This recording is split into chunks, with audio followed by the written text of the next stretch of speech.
여러분, 참 신기한 꿈을 꿨습니다. 평생 잊지 못할 너무 생생한 꿈이었어요. 어느 날 글쎄 대통령 부부가 제 어릴 적 집에 찾아온 거예요. 영문도 모른 채 하룻밤을 재워드리게 됐지요.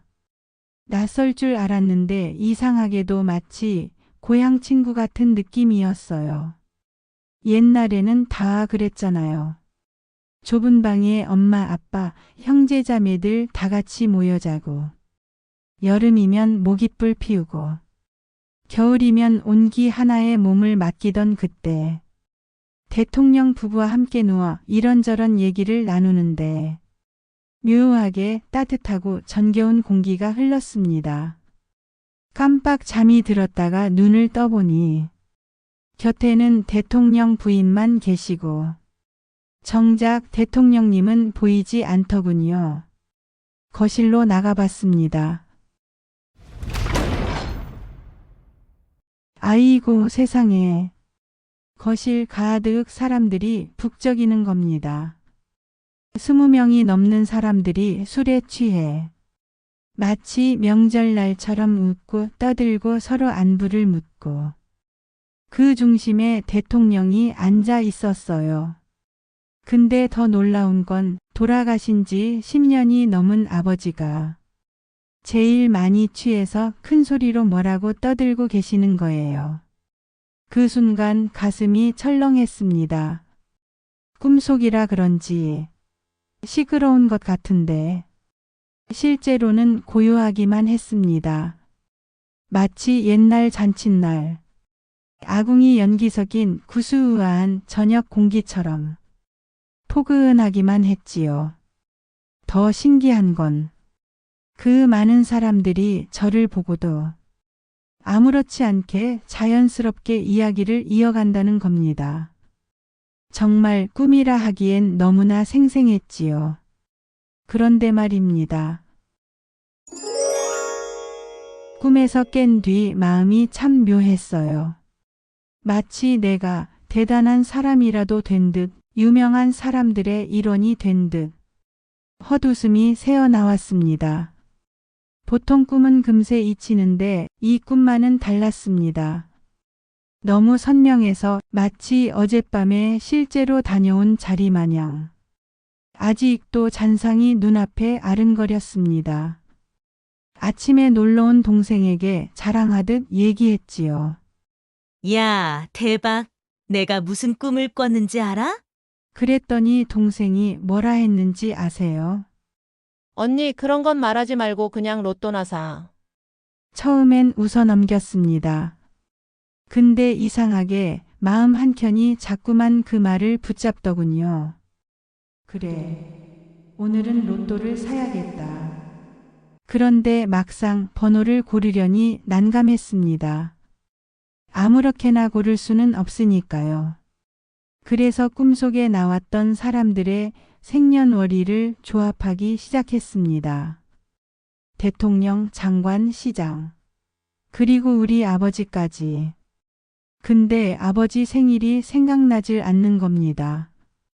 엄마께 여쭤보자니 왠지 천기가 누설될까 싶어 차마 못 묻겠고 결국 등본 초본까지 뒤져가며 겨우겨우 번호 6자리를 맞췄습니다. 실소가 터져 나왔지요. 내가 이 나이에 이런 짓을 하고 있다니. 근데 묘하게 즐겁더군요. 생전 처음 해보는 일이라서였을까요? 귀찮지도 않고 오히려 괜히 설레는 기분이었습니다. 일요일, 아이 학원 바래다주고 편의점에 들렀습니다. 살짝 부끄러웠지만 용기 내서 말했죠. 로또 한 장 주세요.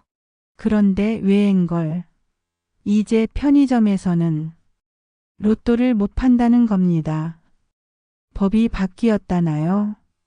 할 수 없이 다른 가게를 찾아갔습니다. 문이 닫혀 있더라고요. 또 다른 곳으로 갔더니 역시 닫혀 있었어요. 헛걸음만 계속했지요.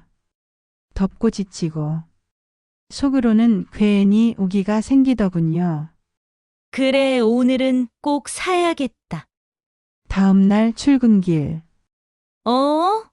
이곳도 문을 닫았네. 요즘은 복권을 잘 안 사나? 내가 괜한 짓 하는 건가? 그래도 지금까지 들인 노력이 아까워서 찾고 찾아 인근에 열린 곳을 확인해서 기어이 갔더랍니다. 월요일이라 그런가? 다른 곳이 문을 닫아서 그런가?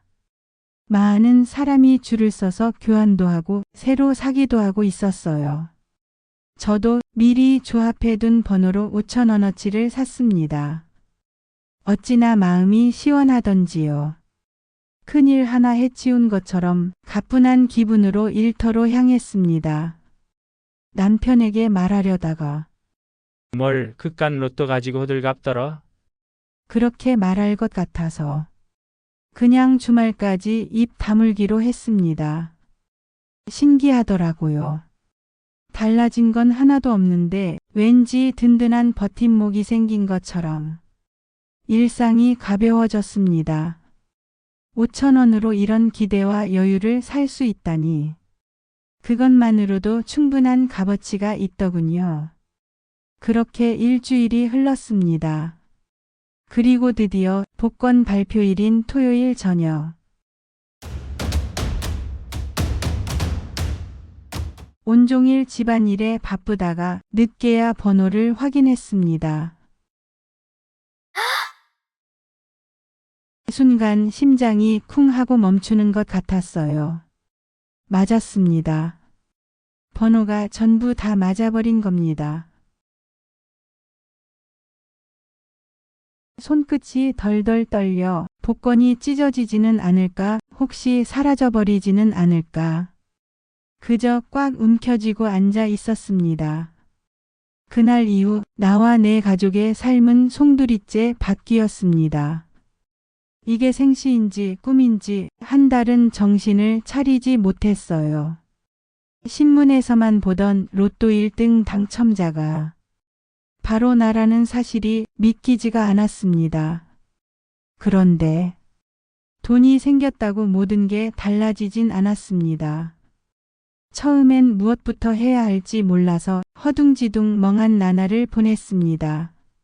남편과 마주 앉아 한참을 이야기했죠.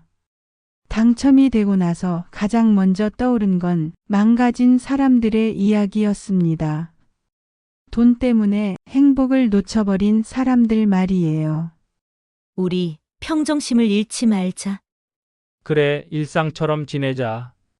그리고 큰돈은 없는 셈 치기로 했습니다. 욕심 부리지 말고 30억은 없는 셈 치고 그냥 묻어두기로 했습니다. 그저 조금 더 여유롭게 사는 걸로 만족하기로요. 문득 꿈속의 영부인이 했던 말이 떠올랐습니다. 살면서 많이 고단했지요. 그래도 그때그때 결정할 일이 있으면 상의하고 최선의 길을 선택하려고 노력했던 것 같아요. 사는 게 다 똑같죠, 뭐. 그 말이 제 가슴에 콕 박혔습니다. 이게 벌써 20년 전 이야기입니다. 그래요. 사는 게 다 똑같은 거죠. 돈이 있어도 없어도 주위에서 흘려듣던 말. 한번 해볼까 하고 스쳤던 일들. 저게 되겠어 하며 접었던 꿈들. 돈이 많이 드는 것도 아니고 시간이 많이 드는 것도 아니라면 무슨 일이든 한 번쯤 해보세요. 우리는 이미 태어난 그 자체요. 참 대단한 존재 아닐까요? 손만 뻗으면 기회가 어느 날 불쑥 달라붙을지도 모르잖아요.